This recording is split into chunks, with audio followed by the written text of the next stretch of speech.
Green ఎనర్జీలో 160 గిగావాట్ల ఉత్పత్తికి లక్ష్యం నిర్దేశించుకున్నామని, దానికి అనుగుణంగా నెట్వర్క్ను కూడా అభివృద్ధి చేసుకోవాలని ముఖ్యమంత్రి చంద్రబాబు అధికారులకు సూచించారు.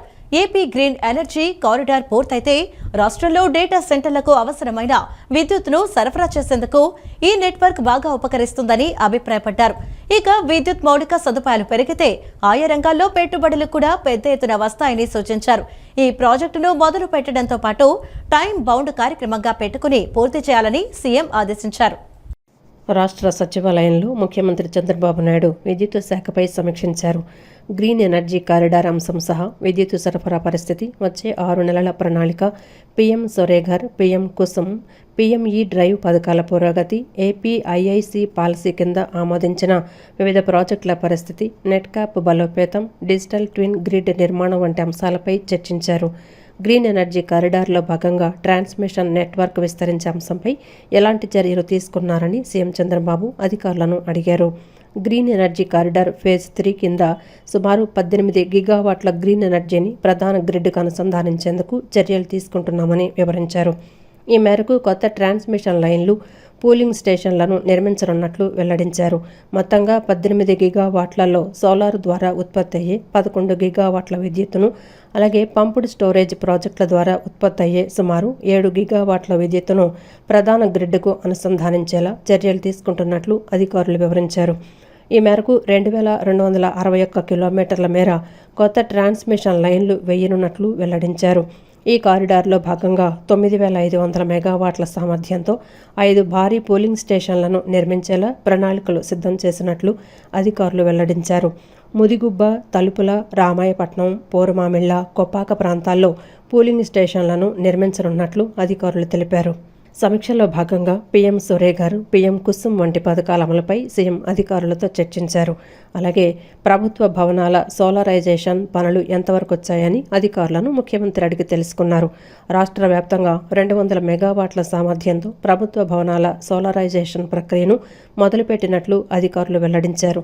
ప్రభుత్వ భవనాల సోలారైజేషన్ ప్రక్రియలో భాగంగా రెస్కో మోడల్ అనుసరిస్తున్నామని అధికారులు తెలిపారు. నెట్ మీటరింగ్ విధానంలో సోలార్ ప్యానెల్స్ ఏర్పాటు చేయనున్నట్లు అధికారులు తెలిపారు. వరల్డ్ ఎకనామిక్ ఫోరం ప్రతినిధుల బృందం ముఖ్యమంత్రి చంద్రబాబు నాయుడుతో భేటీ అయింది. ఆంధ్రప్రదేశ్లో ఏర్పాటు చేసిన దేశంలోనే తొలి thematic centre for 4th industrial revolution C4IR అమలు చేయాల్సిన కార్యాచరణపై ఈ బృందం చర్చించింది. ఈ సమావేశంలో మంత్రి గొట్టిపాటి రవికుమార్, సిఎస్ సాయి ప్రసాద్, విద్యుత్, ట్రాన్స్కో, జెన్కో, డిస్కమ్లకు చెందిన ఉన్నతాధికారులు పాల్గొన్నారు.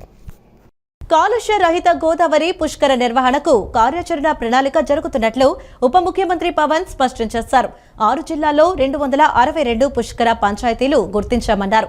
వాటిని మురుగు రహిత పంచాయతీలుగా తీర్చిదిద్దాలని సంబంధిత అధికారులకు పవన్ కళ్యాణ్ ఆదేశాలు జారీ చేశారు.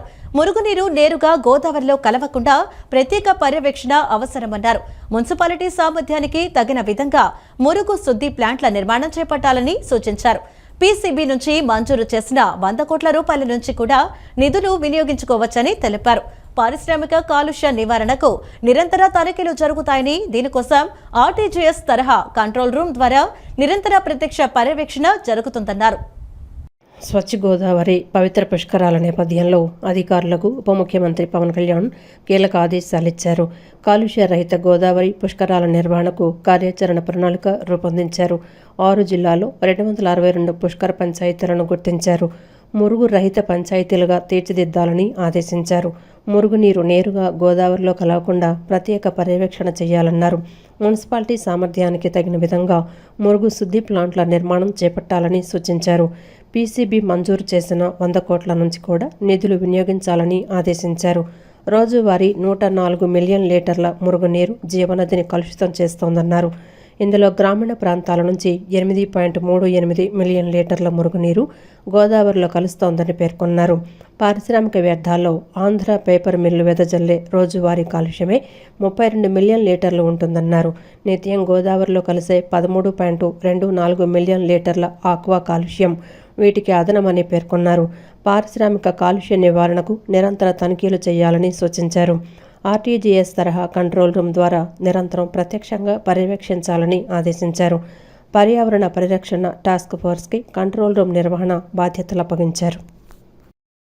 ఎస్సీ ఎస్టీ విద్యార్థులను విద్యాపరంగా ఉన్నత శిఖరాలకు చేర్చడమే రాష్ట్ర ప్రభుత్వ లక్ష్యమని, అందుకే గతంలో ఎన్నడూ లేని విధంగా సాంఘిక సంక్షేమ హాస్టల్స్, గురుకుల విద్యాలయాల్లో మౌలిక వసతులు పెద్ద ఎత్తున కల్పిస్తున్నామని సాంఘిక సంక్షేమ శాఖ మంత్రి డాక్టర్ డోలా బాల వీరాంజనేయ స్వామి తెలిపారు. చదువే జీవితాన్ని మార్చగల శక్తివంతమైన సాధనమని అన్నారు. అభివృద్ధికి కులాలు అడ్డంకి కావని, విద్య ద్వారానే ఉన్నత స్థానాలకు చేరుకోవచ్చని విద్యార్థులకు సూచించారు. విజయవాడ తుమ్మలపల్లి కళాక్షేత్రంలో సాంఘిక సంక్షేమ హాస్టల్స్, గురుకుల విద్యాలయాలు, వసతి గృహాల విద్యార్థులు, ప్రిన్సిపాళ్లు, ఉపాధ్యాయులు, సిబ్బందికి 2025-26 సంవత్సరానికి ఎస్ఎస్సి ఇంటర్మీడియట్ పరీక్షల్లో అత్యుత్తమ ర్యాంకులు సాధించినందుకు సన్మాన కార్యక్రమాన్ని సాంఘిక సంక్షేమ శాఖ ఆధ్వర్యంలో ఏర్పాటు చేశారు. ఈ కార్యక్రమానికి సాంఘిక సంక్షేమ శాఖ మంత్రి డాక్టర్ డోలా శ్రీ బాల వీరాంజనేయ స్వామి ముఖ్య అతిథిగా హాజరై మాట్లాడుతూ, ముఖ్యమంత్రి నారా చంద్రబాబు నాయుడు హాస్టళ్లలో శానిటేషన్, నాణ్యమైన ఆహారం, వసతుల మెరుగుదలపై ప్రత్యేక దృష్టి సారిస్తూ ప్రతి వారం సమీక్ష నిర్వహిస్తున్నారని తెలిపారు. మంత్రి నారా లోకేష్ ప్రవేశపెట్టిన 100 డేస్ యాక్షన్ ప్లాన్ ఫలితంగా గురుకులాలు, హాస్టళ్లలో చదువుతున్న విద్యార్థులు 10వ తరగతి, ఇంటర్మీడియట్ పరీక్షల్లో అత్యుత్తమ ఫలితాలు సాధించారని చెప్పారు. గ్రామీణ ప్రాంతాల ఆడపిల్లలకు సురక్షిత వాతావరణంలో నాణ్యమైన విద్య అందిస్తున్నామని పేర్కొన్నారు. ఈ ఏడాది 10వ తరగతి, ఇంటర్మీడియట్లో అత్యుత్తమ మార్కులు సాధించిన 165 మంది రెసిడెన్షియల్ స్కూల్ విద్యార్థులను, 132 మంది హాస్టల్ విద్యార్థులను ప్రభుత్వం ఘనంగా సన్మానించనున్నట్లు తెలిపారు. విద్యార్థుల సంక్షేమానికి ప్రభుత్వం అధిక ప్రాధాన్యత ఇస్తోందని, 3.53 లక్షల మంది ఎస్సీ విద్యార్థులకు 917 కోట్లు, 2.51 లక్షల మందికి ప్రీ మెట్రిక్ విద్యార్థులకు 320 కోట్లు విడుదల చేసినట్లు వెల్లడించారు.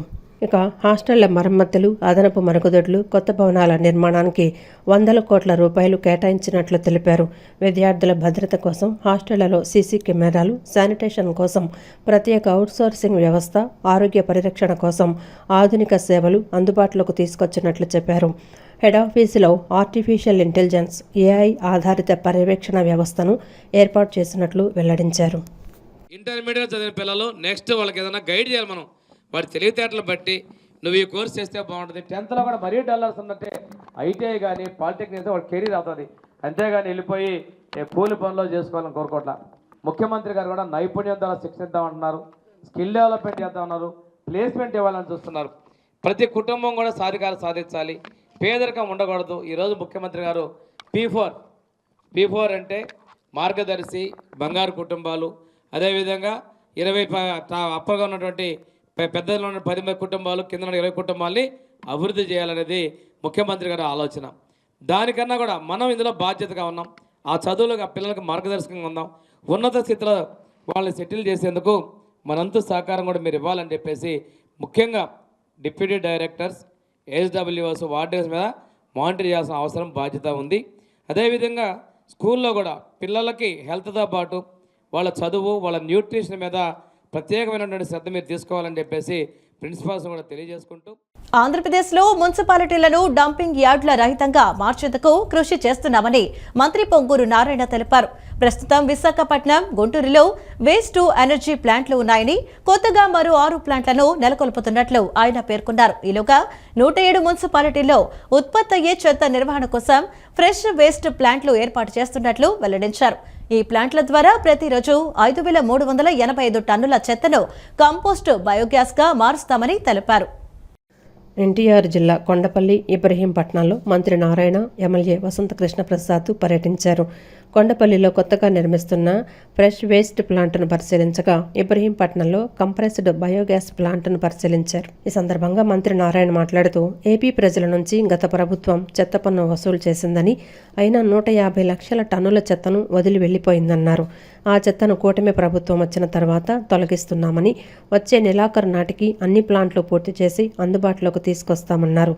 5 కంప్రెస్డ్ బయోగ్యాస్ ప్లాంట్ల కోసం ఏపీ ప్రభుత్వం 59.85 కోట్లు మంజూరు చేసిందన్నారు. రాజమహేంద్రవరం, నెల్లూరు, గుంటూరు, ఒంగోలు, ఇబ్రహీంపట్నంలో నూతన CBG ప్లాంట్లు ఏర్పాటు చేస్తున్నామని తెలిపారు. విజయవాడలో ఉన్న ప్లాంటును కూటమి ప్రభుత్వం 9.45 కోట్లతో ఉన్నతీకరిస్తోందని చెప్పారు. మొత్తం 5 ప్లాంట్ల ప్రాసెసింగ్ సామర్థ్యం రోజుకు 125 టన్నులని, ప్రతి యూనిట్ను రోజుకు 25 టన్నుల సామర్థ్యంతో రూపకల్పన చేశామన్నారు. ఒక్కో నూతన ప్లాంటుకు 12.60 కోట్ల వ్యయం అవుతుందని అంచనా వేశారు. ఇందుకు కేంద్రం, రాష్ట్రం, పట్టణ స్థానిక సంస్థలు, ప్రైవేటు డెవలపర్లు నిధులు సమకూర్చనున్నట్లు తెలిపారు. పురపాలక వ్యర్థాలను స్వచ్ఛమైన శక్తిగా మార్చడమే ప్రభుత్వ లక్ష్యమన్నారు. పట్టణ వ్యర్థాల నిర్వహణలో విప్లవాత్మక మార్పు తీసుకొస్తామన్నారు. సుస్థిర వ్యర్థాల నిర్వహణ, స్వచ్ఛమైన ఇంధన ఉత్పత్తి దిశగా కీలక అడుగు వేశామన్నారు. డంపింగ్ యార్డుల భారాన్ని తగ్గించేందుకు సిబిజీ ప్లాంట్లు దోహదపడతాయని చెప్పారు. పట్టణ ఇంధన భద్రతను బలోపేతం చేసే ప్రాజెక్టుగా సిబిజీ ప్లాంట్లు ఉపయోగపడతాయన్నారు. దీర్ఘకాలిక పర్యావరణ, ఆర్థిక సుస్థిరతకు ఈ ప్రాజెక్టు భరోసా ఇస్తుందన్నారు. స్వచ్ఛాంధ్ర లక్ష్య సాధనలో భాగంగా సిబిజీ ప్లాంట్లు ఏర్పాటు చేస్తున్నామని, వ్యర్థాల నుంచి సంపద సృష్టించడమే కూటమి ప్రభుత్వ విధానమని పేర్కొన్నారు.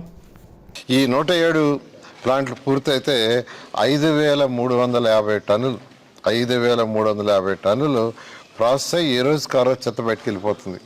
దాన్ని ప్రాసెస్ చేస్తారు, సెగ్రిగేట్ చేస్తారు, ప్లాస్టింగ్ అయిన సపరేట్ చేస్తారు, అదేవిధంగా డ్రై అంతా సపరేట్ చేస్తారు, వెట్ అంతా సపరేట్ చేస్తారు. మెన్నూరు చేయాల్సిన దానిలో నుంచి మెన్నూరు వస్తుంది. తర్వాత ప్లాస్టిక్ని వాటిని ఏదైతే ఫ్యాక్టరీలు పంపించి మళ్ళీ రీసైక్లింగ్కి ఈ విధంగా చేసే కార్యక్రమే ఈ ప్రాసెసింగ్ది. ఈరోజు గౌరవ ముఖ్యమంత్రి గారి యొక్క ఆదేశంతో ఇవన్నీ కూడా జూన్ ఎండ్ లేదా జూలై మిడిల్కి పూర్తి అయ్యేటట్టుగా ఏజెన్సీస్కి ఇన్స్ట్రక్షన్స్ ఇచ్చాం. ఇవన్నీ చేస్తారు. వాటిలో ఈరోజు ఏదైతే కొండపల్లిలో అడ్వాన్స్గా ఆల్మోస్ట్ కంప్లీట్ చేశారో ఇది చేసిన ఇక్కడ లోకల్ నాయకుల్ని అప్రిషియేట్ చేస్తున్నాం. ఎందుకంటే వాళ్ళందరూ సపోర్ట్ చేయాలి. ప్రజలకు నిత్యావసర ధరలు అందుబాటులో ఉండేలా ప్రభుత్వ యంత్రాంగం బహిరంగ మార్కెట్ ధరలను ఎప్పటికప్పుడు పరిశీలించాలని, నిత్యం సమీక్షించుకోవాలని మంత్రి నాదెండ్ల మనోహర్ అధికారులకు సూచించారు. ఏమాత్రం హెచ్చు తగ్గులు వచ్చినా నిశితంగా గమనించాలని, దానికి అనుగుణంగా చర్యలు తీసుకుందామన్నారు. వచ్చే త్రైమాసికానికి ధరల స్థిరీకరణ సన్నద్ధతపై దృష్టి సారించాలన్నారు. ధరల స్థిరీకరణపై ప్రభుత్వం ఏర్పాటు చేసిన మంత్రుల కమిటీ 8వ సమావేశం నేడు సచివాలయంలో జరిగింది. ఈ సందర్భంగా మంత్రి నాదెండ్ల మనోహర్ మాట్లాడుతూ పప్పులు, బియ్యం, వంట నూనెలు, టమాటా, ఉల్లిపాయలు బహిరంగ డిమాండ్ ఎంత, ధరలు ఎలా ఉన్నాయి, రిటైల్, హోల్సేల్ మార్కెట్ల ధరలు పరిస్థితిని అధికారులు వివరించారు. దీనిపై మార్కెట్ డిమాండ్కు అనుగుణంగా ధరలను సమీక్షించేలా సూచనలిచ్చామన్నారు. గత కొంతకాలంగా ప్రపంచవ్యాప్తంగా యుద్ధ వాతావరణం నెలకొన్న పరిస్థితుల్లో కొంతమేర ధరలు పెరిగాయన్నారు. వాటిని నియంత్రించడానికి ప్రభుత్వం తగిన విధంగా సన్నద్ధంగా ఉందని తెలిపారు. దేశమంతటా వంట నూనెల ధరలు పెరిగిన నేపథ్యంలో రాష్ట్రంలో కూడా వాటిని ప్రజలకు అందుబాటు ధరల్లో ఉంచేలా నియంత్రించే ఏర్పాట్లు చేస్తామన్నారు. రాబోయే ఖరీఫ్ సీజన్కు సంబంధించి వ్యవసాయ శాఖ, పౌర సరఫరాల శాఖలు ముందస్తుగా సన్నద్ధమవుతాయన్నారు. రైతులు ప్రాధాన్యత కలిగిన వరి, వంగడ రకాలను పంటకు వేసేలా ప్రచార కార్యక్రమాలు నిర్వహించనున్నామని తెలిపారు. రైతులకు మేలు జరిగేలా 2 శాఖలు తగిన సమన్వయంతో పనిచేస్తాయన్నారు. ప్రాధాన్యత కలిగిన పంట రకాలు రైతులు వేస్తే వారికొచ్చే ప్రయోజనాలను వివరిస్తామని, తగిన విధంగా ప్రోత్సహిస్తామని తెలిపారు. అలాగే అప్రాధాన్య రకాలను రైతులు వేయటం వల్ల ధాన్యం కొనుగోళ్ల సమయంలో ఇబ్బందులు వస్తున్నాయని, ముఖ్యంగా 10-10, PR 126 వంటి రకాలకు రైస్ మిల్లుల్లో 42% పైబడి నూక వస్తోందన్నారు. దీంతోపాటు వాటిని ప్రజలు వినియోగించేందుకు అవకాశం ఉండటం లేదని, దీనిపై క్షేత్రస్థాయిలో రైతులకు పూర్తి అవగాహన కలిగించేలా యంత్రాంగానికి సూచనలిస్తామన్నారు. ఆంధ్రప్రదేశ్ రాష్ట్రాన్ని జౌళి రంగంలో ప్రముఖ కేంద్రంగా తీర్చిదిద్దేందుకు అన్ని విధాలా కృషి చేస్తామని కేంద్ర చేనేత జౌళి శాఖ మంత్రి గిరిరాజ్ సింగ్ పేర్కొన్నారు. చేనేత రంగం రాష్ట్రానికి ఎంతో ముఖ్యమైందన్నారు. ఈ రంగాన్ని మరింత అభివృద్ధి చేయడం గురించి ముఖ్యమంత్రితో చర్చించడం జరిగిందన్నారు. ఆంధ్రప్రదేశ్ రాష్ట్రంలో 2 రోజుల పర్యటనలో భాగంగా కేంద్ర చేనేత జౌళి శాఖ మంత్రి గిరిరాజ్ సింగ్ గన్నవరం విమానాశ్రయానికి చేరుకున్నారు. అటు నుంచి నేరుగా బాపులపాడు మండలంలోని మల్లవల్లి పారిశ్రామిక వాడలో ఉన్న స్పిన్టెక్స్ ఇండియా ప్రైవేట్ లిమిటెడ్ పరిశ్రమను సందర్శించారు. రాష్ట్ర బీసీ, ఈడబ్ల్యూఎస్, సంక్షేమం, చేనేత జౌళి శాఖ మంత్రి Savitha, Spintex India Limited MD Vallabhaneni Sudhakar Chowdary మంత్రికి పుష్పగుచ్చాలు అందజేసి సాదరపూర్వకంగా స్వాగతం పలికారు. అనంతరం కేంద్ర మంత్రి స్పిన్టెక్స్ ప్రాంగణంలో పారిశ్రామికవేత్తలతో సమావేశం నిర్వహించి పట్టు పరిశ్రమ, తదితర పరిశ్రమల ఏర్పాటుపై చర్చించారు. ఈ సందర్భంగా కేంద్ర మంత్రి మీడియా ప్రతినిధులతో మాట్లాడుతూ ఆంధ్రప్రదేశ్ రాష్ట్రంలో 2 రోజుల పర్యటనకు వచ్చానని, అందులో మొదటి రోజు విజయవాడలోను, రెండవ రోజు విశాఖపట్నంలోనూ పర్యటిస్తున్నామన్నారు. ముఖ్యమంత్రిని కలిసి ముఖ్యంగా ఆంధ్రప్రదేశ్ను ఒక జౌళి రంగ ప్రముఖ రాష్ట్రంగా ఎలా అభివృద్ధి చేయవచ్చనే విషయంపై చర్చిస్తామన్నారు. ఆంధ్రప్రదేశ్ ఏ రంగంలోనైనా ముందుకు వెళ్ళగలిగే సామర్థ్యం ఉన్న రాష్ట్రమన్నారు. ముఖ్యంగా పత్తి, కాటన్ విషయంలో ప్రపంచవ్యాప్తంగా హెక్టార్కు 2000 కిలోల దిగుబడి వస్తూ ఉండగా భారతదేశంలో మాత్రం సగటున 450 కిలోలు మాత్రమే వస్తోందన్నారు. ఈ పరిస్థితిని ఎలా మార్చాలి, విత్తనాల విషయంలో ప్రత్యేక విధానం అవసరమా, రాష్ట్రంలో పత్తి ఉత్పత్తి అత్యధికంగా ఎలా పెంచాలి అనే అంశాలపై చర్చించామన్నారు. అలాగే ఆంధ్రప్రదేశ్ చేనేత రంగానికి ఎంతో ప్రసిద్ధి చెందిందన్నారు. ఇటీవల ఒక క్లస్టర్ను తాము కూడా ఆమోదించామన్నారు. మరో క్లస్టర్ను కూడా అభివృద్ధి చేయాలని భావిస్తున్నామన్నారు. ఆంధ్రప్రదేశ్ వెనుకబడిన తరగతుల సంక్షేమం, చేనేత, జౌళి శాఖల మంత్రి ఎస్ సవిత విజయవాడ ఇంద్రకీలాద్రిపై కొలువయున్న శ్రీ దుర్గా మల్లేశ్వర స్వామివార్ల దేవస్థానాన్ని దర్శించుకున్నారు. తన కుమారుడితో కలిసి వచ్చిన ఆమె అమ్మవారికి ప్రత్యేక పూజలు నిర్వహించారు. మంత్రి తన కుమారుడితో కలిసి అమ్మవారిని దర్శించుకుని ప్రత్యేక పూజలు చేశారు. ఆలయ మండపంలో వేద పండితులు మంత్రి కుటుంబ సభ్యులకు వేద మంత్రాలతో ఆశీర్వచనం అందించారు. అమ్మవారి చిత్రపటం మరియు ప్రసాదం అందజేశారు. ఈ సందర్భంగా డిప్యూటీ ఈవో కిషోర్ కుమార్ మంత్రికి అమ్మవారి శేషవస్త్రం, తీర్థ ప్రసాదాలతో పాటు అమ్మవారి చిత్రపటాన్ని బహుకరించారు.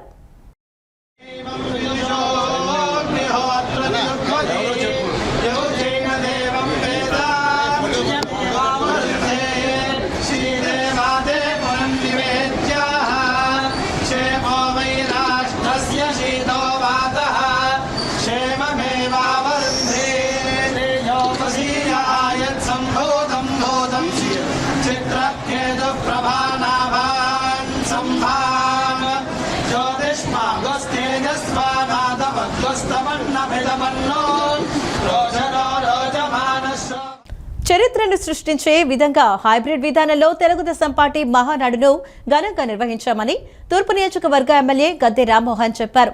మహానాడు విజయవంతంగా నిర్వహించిన ముఖ్యమంత్రి నారా చంద్రబాబు నాయుడు, విద్యాశాఖ మంత్రి నారా లోకేష్లకు ప్రత్యేకంగా కృతజ్ఞతలు తెలిపారు. సమాజంలో అభివృద్ధి పనులు, సంక్షేమ కార్యక్రమాలు అమలు చేయడం ఒక్క తెలుగుదేశం పార్టీ వల్లనే సాధ్యమని అన్నారు. విజయవాడ తూర్పు నియోజకవర్గం 3వ డివిజన్లోని కామినేని నగర్ కోటిరెడ్డింటి దగ్గర 14 లక్షల అంచనా వ్యయంతో చేపట్టిన రోడ్డు నిర్మాణ పనులకు శంకుస్థాపన కార్యక్రమం జరిగింది. తూర్పు నియోజకవర్గ ఎమ్మెల్యే గద్దె రామ్మోహన్ హాజరై రోడ్డు నిర్మాణ పనులకు భూమి పూజ చేసి పనులను ప్రారంభించారు. కార్పొరేషన్లో ఈఈగా విధులు నిర్వహిస్తూ ఈ నెల 31వ తేదీన రిటైర్ అవుతున్న సామ్రాజ్యం ఆధ్వర్యంలో సుమారు 10 కోట్లకు పైగానే అభివృద్ధి పనులు ఈ డివిజన్లో చేశారని తెలిపారు. కాలనీ వాసులు సామ్రాజ్యాన్ని ఘనంగా సత్కరించడం సంతోషకరమన్నారు. ఈ సందర్భంగా ఎమ్మెల్యే గద్దె రామ్మోహన్ మాట్లాడుతూ వర్చువల్గా జరిగిన మహానాడు చరిత్ర సృష్టించిందని పేర్కొన్నారు. హైబ్రిడ్ విధానంలో జరిగిన మహానాడులో 18,350 క్లస్టర్లలో ఉన్న 16 లక్షల మంది పార్టీ కార్యకర్తలు పాల్గొన్నారన్నారు. లక్షల మంది ఈ మహానాడును వీక్షించారని, గిన్నిస్ రికార్డులో నమోదయ్యే విధంగా నిర్వహించామన్నారు. రానున్న రోజుల్లో ప్రభుత్వాన్ని ఏ విధంగా ముందుకు తీసుకువెళ్లాలని, పార్టీని ఏ విధంగా అభివృద్ధి అనే అంశాలపై చర్చించి అనేక తీర్మానాలు చేయటం జరిగిందని తెలిపారు. 100 రూపాయల సభ్యత్వంతో పార్టీ కార్యకర్తలకు ఇన్సూరెన్స్తో పాటుగా మరింతగా మేలు చేసే విధంగా నారా లోకేష్ అనేక కార్యక్రమాలను రూపొందించారని తెలిపారు. కంప్యూటర్ అంటేనే ముఖ్యమంత్రి చంద్రబాబు నాయుడు గుర్తుకొస్తారని, ఇప్పుడు నారా లోకేష్ ఆ కంప్యూటర్ ద్వారా సాంకేతిక పరిజ్ఞానాన్ని ఉపయోగించుకొని పార్టీ నాయకులు, కార్యకర్తలకు మరింత చేరువయ్యే విధంగా చర్యలు చేపడుతున్నారని చెప్పారు. మరి లోకేష్ బాబు గారు ఏది చేసినా కూడా ఆయనకున్న నాలెడ్జ్తో 100 రూపాయల సభ్యత్వంతో ఇన్సూరెన్స్ క్రియేట్ చేసి కార్యకర్తలకు అండగా అప్పటి నుంచి చూస్తూ ఉన్నాం ప్రతి ఒక్క కార్యక్రమాన్ని. ఏ కార్యక్రమైనా ఆన్లైన్ ద్వారా, కంప్యూటర్ ద్వారా. నారా చంద్రబాబు నాయుడు గారికి మరో పేరు కంప్యూటర్ అంటే ఈయన మరింత టెక్నాలజీని ముందుకు తీసుకువెళ్ళి అనేకమైన కార్యక్రమాలు చాలా సులువుగా, చక్కగా ప్రజలకి అందుబాటులో ఉండే విధంగా చేస్తున్న లోకేష్ బాబు గారు మరిన్ని కాలాల పాటు ఇవాళ వర్కింగ్ ప్రెసిడెంట్గా అయ్యారు. మరిన్ని కాలాల పాటు మా నాయకుడు నందమూరి తారక రామారావు స్థాపించిన ఈ పార్టీని కొన్ని 10 సంవత్సరాలు దాన్ని ముందుకు తీసుకువెళ్లాలని చెప్పి మేమందరి యొక్క కోరిక. అందువల్ల నారా లోకేష్ బాబు గారికి, చంద్రబాబు గారికి మనస్ఫూర్తిగా నిన్న జరిగిన మహానాడు సందర్భంగా వారికి అభినందనలు, కృతజ్ఞతలు తెలియజేస్తున్నాం. విజయవాడ నగరంలో మండవ కుటుంబరావు సేవలను వ్యక్తిత్వాన్ని తెలియని వారు ఉండరని, ఆయన సనాతన ధర్మాన్ని ఆచరిస్తూ సమాజ సేవకు అంకిత భావంతో జీవించారని ప్రభుత్వ whip central MLA Bonda Umamaheswararao అన్నారు. ఆయన లేని లోటును కుటుంబ సభ్యులు సేవా కార్యక్రమాల ద్వారా భర్తీ చేస్తూ ముందుకు సాగటం సంతోషకరమన్నారు.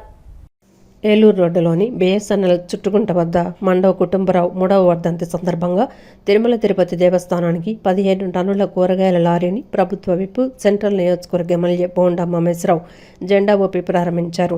ఈ సందర్భంగా బోండా ఉమ మాట్లాడుతూ కీర్తిశేషులు మండవ కుటుంబరావు జీవించి ఉన్న సమయంలో ప్రతి నెల తిరుమల శ్రీ వెంకటేశ్వర స్వామి వారి అన్నదాన కార్యక్రమానికి విజయవాడ నుంచి లారీల ద్వారా కూరగాయలు పంపిస్తూ విశిష్టమైన సేవ అందించేవారని గుర్తు చేశారు. ఆ సేవా కార్యక్రమాల్లో తాము కూడా ఎన్నోసార్లు పాల్గొన్నామని తెలిపారు. ఈరోజు ఆయన మన మధ్య లేకపోయినా ఆయన కుటుంబ సభ్యులు అదే సేవా స్ఫూర్తితో ఆయన పేరు మీద సేవా కార్యక్రమాలను కొనసాగించడం గొప్ప విషయమని కొనియాడారు. మండవ కుటుంబరావు వర్ధంతి సందర్భంగా మహిళలకు చీరల పంపిణీ, మజ్జిగ పంపిణీతో పాటు పలు సేవా కార్యక్రమాలు నిర్వహించడం అభినందనీయమని పేర్కొన్నారు. ఈ కార్యక్రమాన్ని నిర్వహిస్తున్న కుటుంబ సభ్యులకు, అసోసియేషన్ ప్రతినిధులకు ప్రత్యేక అభినందనలు తెలియజేస్తూ భవిష్యత్తులో కూడా ఇలాంటి సేవా కార్యక్రమాలు నిరంతరం కొనసాగాలని ఆకాంక్షించారు. సెంట్రల్ నియోజకవర్గ శాసనసభ్యుడిగా తాను ఎల్లప్పుడూ అండగా ఉంటానని, అవసరమైన సహాయ సహకారాలు అందించేందుకు సిద్ధంగా ఉంటానని హామీ ఇచ్చారు. అనంతరం కీర్తిశేషులు మండవ కుటుంబరావు ఆత్మకు శాంతి చేకూరాలని, శ్రీ వెంకటేశ్వర స్వామి వారి ఆశీస్సులు వారి కుటుంబ సభ్యులపై ఎల్లప్పుడూ ఉండాలని ప్రార్థించారు. ఈ కార్యక్రమంలో మాజీ ఫ్లోర్ లీడర్ నిలబండ్ల బాలస్వామి, ఎం నాగేందర్ నాగు, గుమ్మడి సురేష్, బోయపాటి అరుణ్ తదితరులు పాల్గొన్నారు. ఇవాళ ఆయన మన మధ్య లేకపోయినా, ఎందుకంటే సమాజంలో విజయవాడ నగరంలో ఆయన తెలియని వాళ్ళు అంటూ ఎవరు ఉండరు. ఎందుకంటే ఆయన అంత సౌమ్యుడు, మంచి వ్యక్తి, సనాతన ధర్మాన్ని పాటిస్తూ ఆయన నిత్యం కూడా 10 మందికి మేలు చేసే విధంగా ఆయన జీవించి ఉన్నంతకాలం ఉన్నారు. మరి ఆయన లేకపోయినా వాళ్ళ కుటుంబం వాళ్ళు కొనసాగించడం చాలా సంతోషం. ఇవాళ మరి ఈరోజు సెంట్రల్ నియోజకవర్గంలో మా చేతుల మీదుగా, జడ్జి గారి చేతుల మీదుగా ఇవాళ మళ్ళీ ఈ కార్యక్రమం 3వ వర్ధంతి సందర్భంగా ఇదే కాకుండా మహిళలకి చీరలు, ఆయన పేరు మీద మజ్జిగ పంపిణీ, అనేక సేవా కార్యక్రమాలు నిత్యం కూడా వాళ్ళ కుటుంబం అలాగే అసోసియేషన్ వాళ్ళు అందరూ కూడా చేస్తాం. సంతోషం. భవిష్యత్తులో కూడా ఇది కొనసాగాలి. నేను నియోజకవర్గ శాసనసభ్యుడిగా ఈ కార్యక్రమాలన్నింటికి కూడా అండగా ఉంటాను.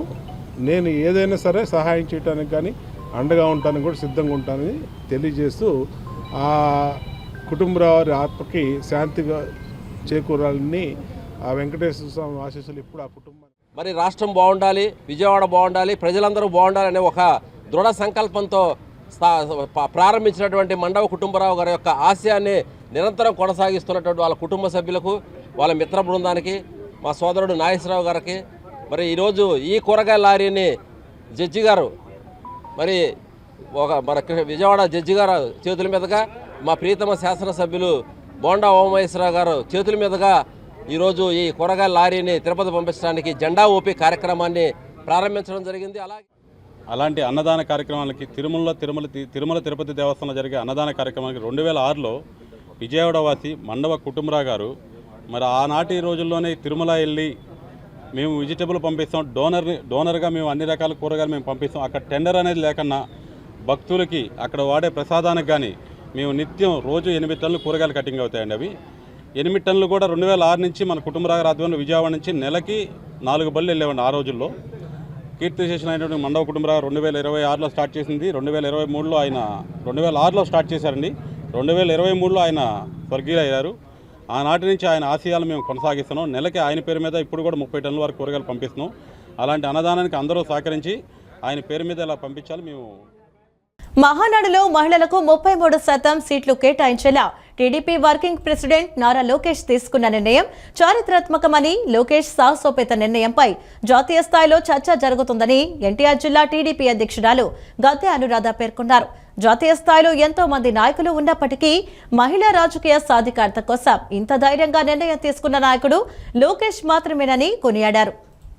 మహిళలకు 33% సీట్లు ఇచ్చేందుకు నిర్ణయం తీసుకున్న లోకేష్కు ఎన్టీఆర్ జిల్లా టీడీపీ అధ్యక్షురాలు గద్దె అనురాధ ఆధ్వర్యంలో పెద్ద ఎత్తున మహిళలు కృతజ్ఞతలు తెలియజేశారు. విజయవాడ ఆటో నగర్లోని ఎన్టీఆర్ జిల్లా టీడీపీ కార్యాలయంలో థ్యాంక్స్ లోకేష్ అంటూ మహిళలు ప్లకార్డులు ప్రదర్శించారు. అనంతరం జరిగిన విలేకరుల సమావేశంలో గద్దె అనురాధ మాట్లాడారు. లోకేష్ నిర్ణయాన్ని మహిళా లోకం గర్వంగా స్వాగతిస్తోందని తెలిపారు.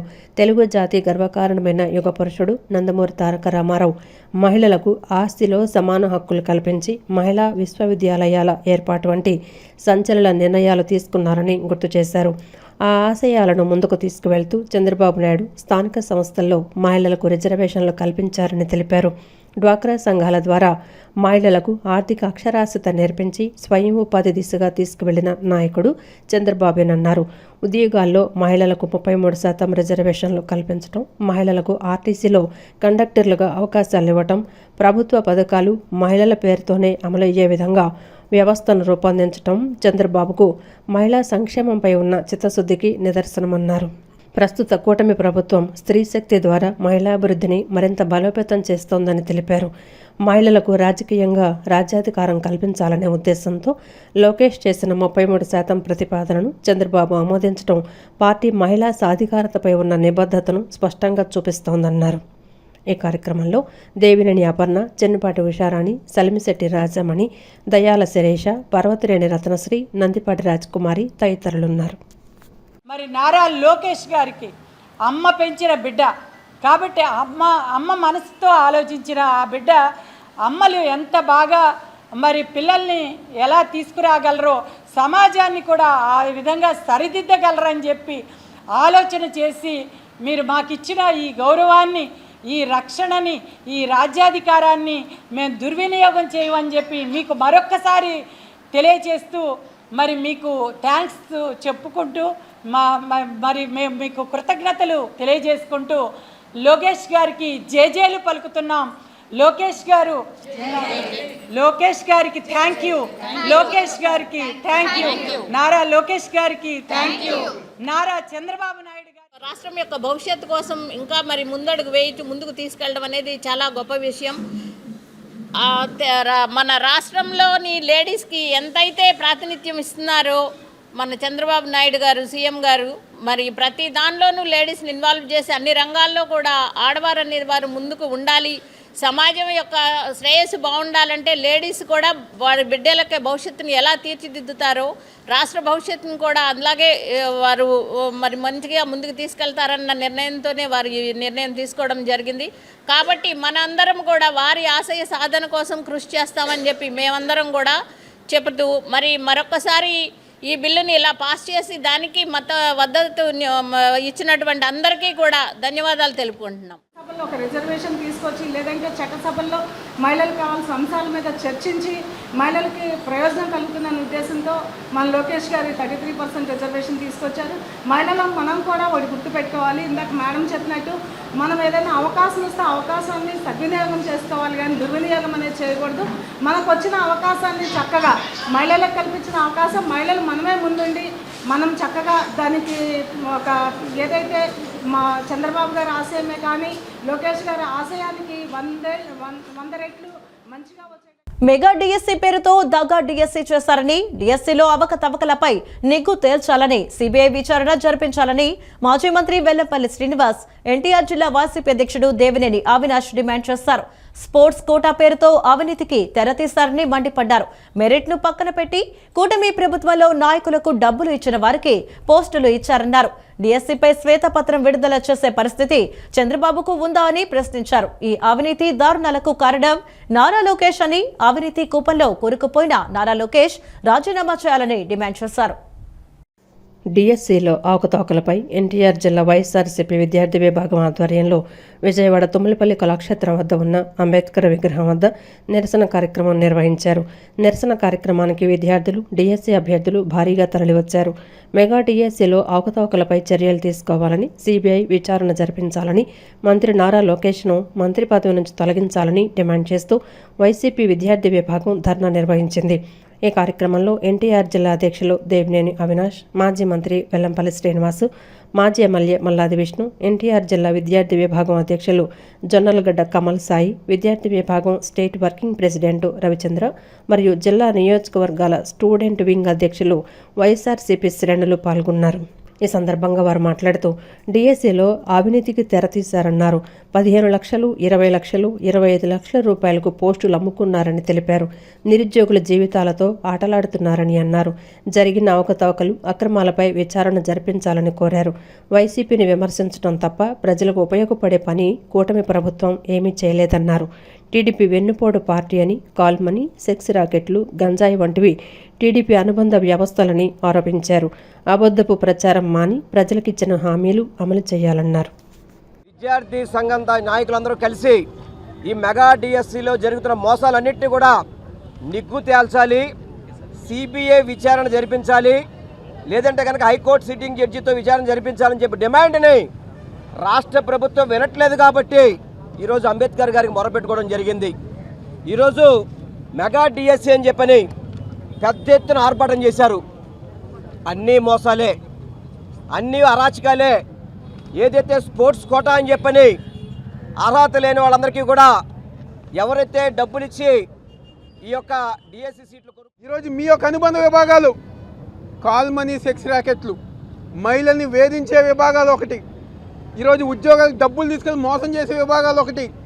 ఇలాంటి నీచమైన సంస్కృతి, ప్రజానికాన్ని ఇబ్బంది పెట్టే నీచమైన సంస్కృతి తెలుగుదేశం పార్టీకే ఉంది అని చెప్పని ఈరోజు సందర్భంగా చెప్పుతున్నాం.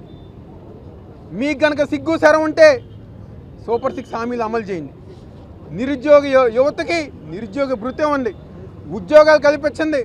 తెలుగుదేశం ప్రభుత్వం చేసినటువంటి నిరుద్యోగ యువకుల్ని చేసినటువంటి మోసాన్ని, జరిగినటువంటి అవకతవకల్ని, జరిగినటువంటి అక్రమాలని బయట పెడుతూ ఒక నిరసన కార్యక్రమాన్ని తీసుకోవడం జరిగింది. ఈ నిరసన కార్యక్రమం యొక్క ముఖ్య ఉద్దేశం ఏంటంటే అనేక సమస్యలు ఉన్నాయి, అనేక అవకతవకలు ఉన్నాయి, అక్రమాలు ఉన్నాయి, ల్యాబ్స్ ఉన్నాయి, అవినీతి ఉంది. వీటన్నిటినీ కూడా ప్రజలకు తెలియజేస్తూ మెగా డిఎస్సి మీద సిబిఐ విచారణ చేయాలి అని చెప్పారు. 3.5 లక్షల మంది అభ్యర్థులకి మీరు వెన్నుపోటు పడిచారు, మోసగించారు, నమ్మించి నట్టేట ముంచారు. కాబట్టి నిరుద్యోగులు ఈరోజు రోడ్ల మీదకి వచ్చి మీ ప్రభుత్వాన్ని ప్రశ్నిస్తూ ఉన్నారు. ఇకనైనా ప్రభుత్వం సిబిఐ విచారణ జరపాలి, నారా లోకేష్ని మంత్రి పదవి నుంచి బర్తరఫ్ చేయాలని మేము డిమాండ్ చేస్తూ రాష్ట్ర వ్యాప్తంగా నిరుద్యోగులకి అండగా నిలబడతాం, పోరాటం చేస్తాం, ప్రభుత్వం మెడలు ఉంచుతామని ఈ సందర్భంగా. ప్రజల సమస్యల పరిష్కారమే లక్ష్యంగా ప్రజా దర్బార్ కార్యక్రమంలో వచ్చిన ఆర్జీలపై వెంటనే స్పందించి సమస్యల పరిష్కారానికి చర్యలు తీసుకుంటున్నామని టీడీపీ యువనేత బోండా సిద్ధార్థ అన్నారు. ప్రజా దర్బార్కు వచ్చిన ప్రతి వినతిని ఎమ్మెల్యే బోండా ఉమామహేశ్వరరావు స్వయంగా పరిశీలిస్తూ పరిష్కారం సాధ్యమైన అంశాలపై సంబంధిత అధికారులతో ఎప్పటికప్పుడు సమీక్ష నిర్వహిస్తూ సమస్యల పరిష్కారానికి చర్యలు తీసుకుంటున్నారని బోండా సిద్ధార్థ తెలిపారు. విజయవాడ సెంట్రల్ నియోజకవర్గం సింగనగర్లోని ఎమ్మెల్యే బోండా ఉమామహేశ్వరరావు కార్యాలయంలో ప్రజా దర్బార్ కార్యక్రమాన్ని నిర్వహించారు. ప్రభుత్వ విప్ సెంట్రల్ నియోజకవర్గ ఎమ్మెల్యే బోండా ఉమామహేశ్వరరావు, తెలుగుదేశం పార్టీ యువ నాయకులు బోండా సిద్ధార్థ ప్రజల నుంచి వినతులను స్వీకరించి వారి సమస్యలను నేరుగా అడిగి తెలుసుకున్నారు. పలువురు ప్రజలు అందించిన సమస్యలను సంబంధిత అధికారులతో మాట్లాడి అక్కడికక్కడే పరిష్కరించగా మరికొన్ని సమస్యల పరిష్కారానికి తక్షణ చర్యలు చేపట్టాలని అధికారులను ఆదేశించారు. ఈ సందర్భంగా బోండా సిద్ధార్థ మాట్లాడుతూ రాష్ట్ర ముఖ్యమంత్రి నారా చంద్రబాబు నాయుడు ఆదేశాల మేరకు రాష్ట్రంలోని 175 నియోజకవర్గాల్లో ప్రతి శుక్రవారం నిర్వహిస్తున్న ప్రజా దర్బార్ కార్యక్రమంలో భాగంగా విజయవాడ సెంట్రల్ నియోజకవర్గంలో ఈ కార్యక్రమాన్ని నిరంతరాయంగా నిర్వహిస్తున్నామని తెలిపారు. ప్రజలకు సంబంధించిన వివిధ శాఖల సమస్యలను ఒకే వేదికపై పరిష్కరించేందుకు అన్ని శాఖల అధికారులను అందుబాటులో ఉంచుతున్నామని పేర్కొన్నారు. ఇల్లు, హౌస్ సైటు, పింఛన్లు, రెవెన్యూ, మున్సిపల్, విద్యుత్తు, త్రాగునీరు తదితర అంశాలపై ప్రజలు నేరుగా వచ్చి తమ వినతులను అందచేయవచ్చన్నారు. గత 6 నెలలుగా ప్రతి శుక్రవారం ఎలాంటి విరామం లేకుండా ప్రజా దర్బార్ నిర్వహిస్తూ ప్రజల సమస్యలను తెలుసుకుంటున్నామని, పార్టీ కార్యకర్తలు మరియు స్థానిక ప్రజలు ఈ అవకాశాన్ని సద్వినియోగం చేసుకుని తమ సమస్యలను తెలియజేయాలని కోరారు. ప్రజా దర్బార్కు వచ్చిన ప్రతి వినతిని ఎమ్మెల్యే బోండా ఉమామహేశ్వరరావు స్వయంగా పరిశీలిస్తూ పరిష్కారం సాధ్యమైన అంశాలపై సంబంధిత అధికారులతో ఎప్పటికప్పుడు సమీక్ష నిర్వహిస్తూ సమస్యల పరిష్కారానికి చర్యలు తీసుకుంటున్నారని బోండా సిద్ధార్థ తెలిపారు. ఈ కార్యక్రమంలో టీడీపీ రాష్ట్ర నాగవంశ సాధికార చైర్మన్ ఎర్రబోతు రమణారావు, టీడీపీ రాష్ట్ర organising secretary Dasari Udayasri, NTR జిల్లా parliament secretary Sheikh Gousia, parliament అధికార ప్రతినిధి వింజమూరి సతీష్, పార్లమెంట్ అధికార ప్రతినిధి పలగాని భాగ్యలక్ష్మి, సెంట్రల్ నియోజకవర్గ కోఆర్డినేటర్ నవనీతం సాంబశివరావు తదితరులు పాల్గొన్నారు. పెన్షన్ కానీ హౌస్ సైట్ కానీ లేకపోతే ఇతర విషయాలు ఇతర సమస్యలు వాళ్ళకి ఏమన్నా సరే నేరుగా వచ్చి మాతో మాట్లాడుకునేటువంటి ఒక వెసులుబాటు ఈ ప్రజా దర్బార్ ద్వారా మనందరం కూడా కల్పిస్తున్నాం. దాదాపు 6 నెలలు పైగా ప్రతి శుక్రవారం ఒకరోజు కూడా మిస్ అవ్వకుండా మేము కానీ మా అఫీషియల్స్ కానీ అందరం కూడా కూర్చొని పార్టీ వర్కర్స్ స్థానికంగా ఉన్నటువంటి వాళ్ళ ఇబ్బందులు, అదేవిధంగా ప్రజలు పడుతున్నటువంటి ఇబ్బందులు ఏమున్నా సరే ఈ యొక్క ప్రజా దర్బార్ను యూటిలైజ్ చేసుకుని వాళ్ళ సమస్యలను తెలియపరచవలసిందిగా కోరుతూ, అంతేకాకుండా ఇక్కడ వచ్చిన ప్రతి సమస్యని కూడా నేరుగా స్థానిక ఎమ్మెల్యే శ్రీ బోండా గారు వీక్షించి జరుగుతున్నటువంటి ప్రతి సమస్యను ఆయన చూసి ఏవైతే సమస్యను మనం పరిష్కరించగలమో అవన్నిటినీ కూడా ఎప్పటికప్పుడు చూసి మానిటర్ చేస్తున్నారు. సో ఈ ప్రజా దర్బార్ని ప్రజలందరూ కూడా ఉపయోగించవలసిందిగా కోరుతాం. ప్రఖ్యాత ఫోటో జర్నలిస్ట్ తమ్మ శ్రీనివాసరెడ్డికి అంతర్జాతీయ గుర్తింపు లభించింది. ప్రపంచంలోని ప్రముఖ సంస్థ అయిన ఆస్ట్రేలియన్ ఫోటోగ్రాఫిక్ సొసైటీ నుంచి మాస్టర్ ఆఫ్ ది ఫోటోగ్రఫీ అవార్డుకు ఎంపికయ్యారు. ప్రపంచవ్యాప్తంగా 2 ఫోటోగ్రాఫర్లు ఎంపికవగా అందులో భారతీయుడు, తెలుగు వాడైన తమ్మ శ్రీనివాసరెడ్డికి ఈ పురస్కారం లభించడం గర్వకారణం. విజయవాడ మ్యూజియం రోడ్డులోని తన కార్యాలయంలో ప్రముఖ ఫోటోల జర్నలిస్టు, డాక్యుమెంటరీ ఫోటోగ్రాఫర్ తమ్మ శ్రీనివాసరెడ్డి విలేకరుల సమావేశం నిర్వహించారు. సమావేశంలో ఆయన మాట్లాడుతూ ప్రపంచంలో ఉన్న 4 ప్రధానమైన ఫోటోగ్రఫీ సంస్థలు ప్రపంచవ్యాప్తంగా పనిచేసే వివిధ రకాల డాక్యుమెంటరీలు తీసే ఛాయాచిత్రకారులను గుర్తించి వారికి అవార్డులతో సత్కరిస్తుందని, అందులో ఒకటి ఆస్ట్రేలియన్ ఫోటోగ్రాఫిక్ సొసైటీ అని తెలిపారు. 80 సంవత్సరాల చరిత్ర గల ఈ సొసైటీ 2026 సంవత్సరానికి దాంతోపాటు అమెరికన్కు ఈ పురస్కారాన్ని అందజేసిందన్నారు. 20 నిడివి గల ఛాయాచిత్రాలను వారికి పంపి ఈ ఫోటోగ్రఫీ రంగంలో ఈ డాక్యుమెంటరీలో ఒక సవాలుగా తాను ఫోటోలు పంపుతున్నాను అనే అంశంపై పంపించడం జరిగిందన్నారు. అందులో ప్రపంచవ్యాప్తంగా ఉన్న వివిధ డాక్యుమెంటరీలను పరిశీలించి 2 మాత్రమే ఎంపిక చేశారన్నారు. ఆ 2లో భారతీయుడిగా, తెలుగువాడిగా తనకు ఈ అవార్డు రావటం ఎంతో గర్వకారణంగా ఉందన్నారు. ఈ డాక్యుమెంటరీని కరీంనగర్ భూపాలపల్లి శ్రీరాంపురంలో ఉన్న అత్యంత లోతైన గనుల్లో ఛాయాచిత్రాలను తీయటం జరిగిందన్నారు. దాదాపు 2.5 సంవత్సరాల పాటు ఈ చిత్రాలు తీయడానికి అక్కడికి వెళ్లి రావటం జరిగిందన్నారు. ఈ అవార్డును బొగ్గు గనుల కార్మికులకు అంకితం చేస్తున్నానని చెప్పారు. వారు పడే కష్టం వల్లే నేడు విద్యుత్ ఉత్పత్తి అవుతోందని తెలిపారు. ప్రపంచవ్యాప్తంగా వచ్చినటువంటి వివిధ రకాల డాక్యుమెంటరీలని చూసిన తర్వాత వాళ్ళను ఈ సంవత్సరం 2 మాత్రమే ఎంపిక చేశారు. ఆ 2లో భారతీయుడిగా, తెలుగువాడిగా నాకు ఈ అవార్డు రావడం ఎంతో గర్వకారంగా ఉంది. నేను ఈ డాక్యుమెంటరీని మన కరీంనగర్లో ఉన్నటువంటి భూపాలపల్లి, శ్రీరాంపురంలో ఉన్నటువంటి అత్యంత లోతైనటువంటి గనుల్లో ఈ ఛాయాచిత్రాలు తీయటం జరిగింది. దాదాపుగా 2.5 సంవత్సరాల పాటు ఈ చిత్రాలు తీయడానికి నేను అక్కడికి వెళ్ళి రావడం అనేది జరిగింది. అంటే ఈ అవార్డు నేను బొగ్గు గనుల అంటే మన కార్మికులకి నేను అంకితం చేస్తున్నాను. వాళ్ళు చేసే కష్టంతోనే మనం ఈ రోజున ఈ ఎలక్ట్రిసిటీ కానీ, రైళ్లు కానీ ప్రతి ఒక్కటికి కూడా విద్యుత్ అవకాశాలకు మనకి ఇచ్చినటువంటి బొగ్గు కార్మికులకు ఉన్న అవార్డుని వారికి అంకితం చేస్తున్నాను. గ్రామ పునర్నిర్మాణ సంస్థ పరిరక్షణ, మాజీ ఉద్యోగుల హక్కుల పరిరక్షణకు ప్రభుత్వం వెంటనే చర్యలు తీసుకోవాలని కోరుతూ village reconstruction organisation employees and workers welfare union ఆధ్వర్యంలో గాంధీనగర్లోని ధర్నా చౌక్లో ధర్నా నిర్వహించారు. ఈ సందర్భంగా గ్రామ పునర్నిర్మాణ సంస్థ హైదరాబాద్ సెక్రటరీ నాగార్జున మాట్లాడుతూ వీఆర్ఓ వ్యవస్థలో 15 సంవత్సరాలుగా ఉద్యోగిగా పనిచేసి ఉన్నారని, తనకు రావలసిన బకాయిలు చెల్లించాలని ఎన్నో వినతి పత్రాలు సమర్పించామని తెలిపారు. అయినా యాజమాన్యం పెడచెవిన పెట్టి తాము ఉద్యోగులమే కాదని నిమ్మకు నీరెత్తినట్లు వ్యవహరిస్తూ అక్రమ కేసులు బనాయిస్తోందని తెలిపారు. గతంలో గుంటూరు పీఎఫ్ కమిషనర్కు లేఖలు సమర్పించామని చెప్పారు. ట్రిబ్యునల్లో కూడా ఆర్డర్ వచ్చినా జీతాలు చెల్లించడానికి, ఆస్తులు అమ్మటానికి నిర్ణయించారని తెలిపారు. హైకోర్టు సూచన మేరకు ఆస్తులు అమ్మి జమ చేయమంటే ఇంతవరకు చేయలేదన్నారు. ఉద్యోగులపై రకరకాల కేసులు బనాయిస్తూ 1000 మందికి అన్యాయం చేస్తారన్నారు. 30 సంవత్సరాలుగా పోరాటం చేస్తున్నామని చెప్పారు. బస్సులు, గ్రామాలు వెళ్లలేని గ్రామాలకు వెళ్లి శ్రమించారని చెప్పారు. ఇప్పుడు ఉన్న యాజమాన్యం వీఆర్ఓ సిద్ధట్నాలకు విరుద్ధంగా మతతత్వంతో వ్యవహరిస్తున్నారని అన్నారు. వాటి మీద విలాసవంతమైన జీవితాలు గడుపుకుంటూ వాళ్ళు మమ్మల్ని అన్యాయంగా గురి చేస్తున్నారు. ఇకనైనా ప్రభుత్వం స్పందించి ఈ 2300 ఎంప్లాయీస్కి కుటుంబాలను ఆదుకోవాలని చెప్పేసి మేము కోరుతా ఉన్నాం. ప్రభుత్వాన్ని విజ్ఞప్తి చేస్తూ ఉన్నాం. దయచేసి ఇప్పటికే దాదాపు కొన్ని 100 మంది ప్రాణాలు కోల్పోయారు. వారి భవిష్యత్తు ప్రశ్నార్థకంగా ఉంది. కాబట్టి ప్రభుత్వం వెంటనే ఈ సమస్యను స్పందించి మాకందరికి కూడా న్యాయం చేయాలని చెప్పేసి మేము కోరుతూ ప్రభుత్వానికి విజ్ఞప్తి చేస్తూ ఉన్నాం. అందరం మేము అక్కడ చాలా సమస్యలు ఫేస్ చేశాము. 24 అవర్స్ వాళ్ళతోటే ఉండి ఎంత మేము సర్వీస్ చేసినా ఈరోజు మమ్మల్ని స్వచ్ఛంద సేవకులు వీళ్ళు అని గుర్తించి మాకు రావాల్సిన బకాయిలు మాకు రాకుండా చేసి మమ్మల్ని ఈరోజు ప్రతి ఒక్కరు దీనస్థితిలో ఉన్నారు, వాళ్ళందరినీ ఆదుకోవాలి, మాకు రావాల్సిన బకాయిలు మాకు వచ్చేటట్టు తక్షణ ప్రభుత్వానికి మేము విన్నవిస్తున్నాము. తక్షణమే ఈ స్వచ్ఛంద సేవ అనే వాళ్ళ మీద చర్యలు తీసుకొని మాకు న్యాయం చేయవలసిందిగా మీడియా మిత్రులను కోరుచున్నాము. అసలు సంస్థ ఆశయాలు సిద్ధాంతాలు తెలియనటువంటి వ్యక్తులు ఈరోజు సంస్థని కబ్జా చేసి వాళ్ళు ఈరోజు ఉన్నటువంటి ఆస్తుల్ని వాళ్ళు ఫాదర్స్ ఎవరైతే ఉన్నారో వాళ్ళు ఈరోజు ఒక ఐఏఎస్ ఐపీఎస్ ఆఫీసర్లను తీసుకొచ్చి అక్కడ పెట్టి వాళ్ళు లీగల్గా ఏదైతే అక్కడ ఇల్లీగల్ యాక్టివిటీ చేసుకుంటున్నారు కాబట్టి ఆ యాక్టివిటీస్ని కాపాడటం కోసం ఐఏఎస్ ఐపీఎస్ ఆఫీసర్లను పెట్టుకొని వాళ్ళ ద్వారా మమ్మల్ని అణగదొక్కేటటువంటి ప్రయత్నం చేస్తున్నారు అన్ని రకాలుగా కూడా. మరి ఇది ఎంతకాలం నిలవదు. ఎస్ఎస్ సొల్యూషన్స్ అబ్రాడ్ సంస్థ తరపున విజయవాడలోని లెమన్ ట్రీ హోటల్లో ఎడ్యుకేషన్ ఫెయిర్ నిర్వహించారు. ఈ ఫెయిర్లో UK, US, Canada, Australia, New Zealand, Ireland, European nations నుంచి విశ్వవిద్యాలయాల ప్రతినిధులు ఎడ్యుకేషన్ ఫెయిర్ కు వచ్చారు.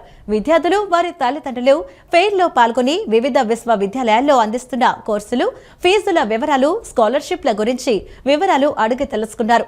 ఎడ్యుకేషన్ ఫెయిర్లో పాల్గొన్న విశ్వవిద్యాలయాలు తక్కువ ట్యూషన్ ఫీజు, స్కాలర్షిప్, స్పాట్ అడ్మిషన్లు ఇస్తున్నాయి. వెంటనే ఆఫర్ లెటర్లు కూడా ఇస్తున్నారు. విద్యార్థులకు ఉత్తమమైన యూనివర్సిటీల వివరాలు, తక్కువ ట్యూషన్ ఫీజు, స్కాలర్షిప్లు ఇచ్చే విశ్వవిద్యాలయాల గురించి తెలియజేసి వెంటనే ప్రవేశం పొందేలా ప్రతి నెల ఎడ్యుకేషన్ ఫెయిర్లు నిర్వహిస్తున్నామని సంస్థ ప్రతినిధులు తెలిపారు. ఇంకోటి యూనివర్సిటీ ఆఫ్ ఈస్ట్ లండన్కి platinum certified agent and Leeds Trinity university, ఇలా చాలా మంచి మంచి యూనివర్సిటీస్ ఇక్కడికి వచ్చినాయి. ఈ యూనివర్సిటీస్ స్టూడెంట్ ఎందుకు ప్రిఫర్ చేయాలి అంటే యూనివర్సిటీస్ నుంచి స్కాలర్షిప్స్, లోయెస్ట్ ట్యూషన్ ఫీజు, అది కాకుండా స్పాట్ అడ్మిషన్స్ కూడా ఇస్తున్నారు. జనరల్గా మనం యూనివర్సిటీకి అప్లై చేస్తే కనీసం మనకి 15 to 20 days ఆఫర్ రావడానికి టైం పడుతుంది. కానీ ఇక్కడ వస్తే on the spot offer letters issue అవుతాయి. ఈ కోర్స్ కూడా మనకి యూనివర్సిటీ ఇప్పుడు పేరెంట్స్ వీళ్ళందరికీ ఉంటారు, యూనివర్సిటీ అఫీషియల్స్తో మాట్లాడి వాళ్ళకున్న డౌట్స్ ఇవన్నీ క్లియర్ చేసుకోవడం కూడా చాలా ఈజీ ఉంటుంది.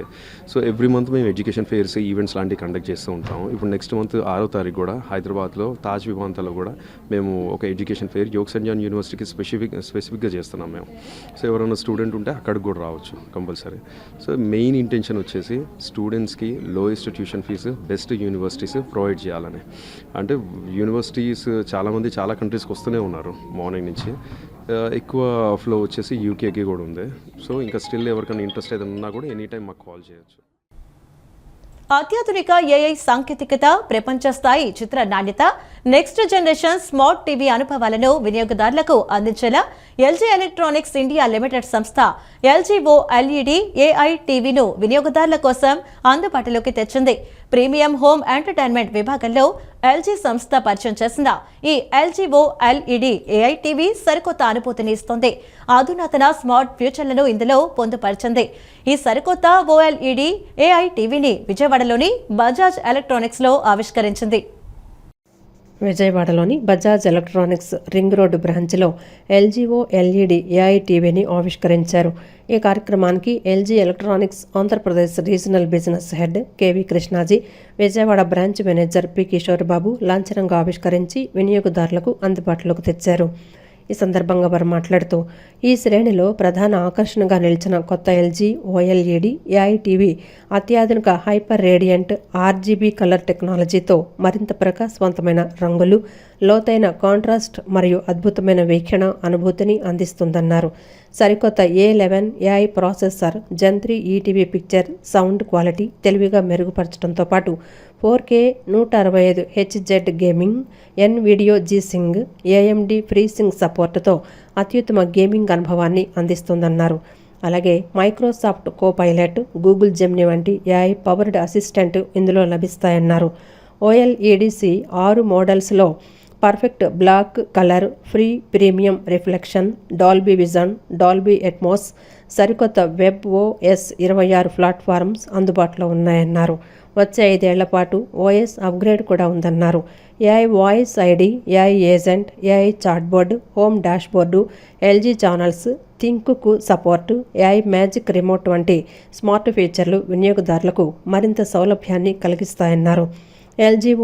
ఎల్ఈడి సి సిరీస్లో 42, 48, 55, 65, 77, 83 అంగుళాలలో, జీ సిరీస్లో 55, 65, 77, 83, 97 అంగుళాలలో లభ్యమవుతాయని తెలిపారు. ఈ కార్యక్రమంలో వినియోగదారులు, నగరంలోని ప్రముఖులు, ఫైనాన్షియర్లు తదితరులు పాల్గొన్నారు. And first of all, let me thank Bajaj Electronics for giving me this opportunity to launch the product in Bajaj. And we are launching LG G6 and C6 and G6 we are launch chestunam ikkada. And actually the most awaited product for the industry is 2026 OLED idi. And if you see దీంట్లో specialisation ఏంటంటే మీకు అన్ని కంపెనీల్లో ఏంటంటే ఒక్క AI technology ఇచ్చారు, ఇందులో రెండు ఇచ్చారు మీకు. What you call it interactive technology like Gemini ఇచ్చాము అండ్ కోపైలట్ వచ్చాము ఇందులో మేము. And this can be reinvented for next 6 years. అంటే మొబైల్ ఎలా చేస్తాం మనం అలా దీన్ని కూడా నెక్స్ట్ 6 yearsకి మనం what you call it upgrade చేసుకుని వెళ్ళచ్చు మనం. అండ్ టెక్నాలజీ విచ్ ప్రతిదీ ఉంది ఇందులో. Actually what ever you have seen mobile దానికన్నా ఎక్కువ టెక్నాలజీ టీవీలో పెట్టాం. And people can enjoy better view and better picture in new OLED. ఈ వార్తలు ఇంతటితో సమాప్తం. నమస్కారం.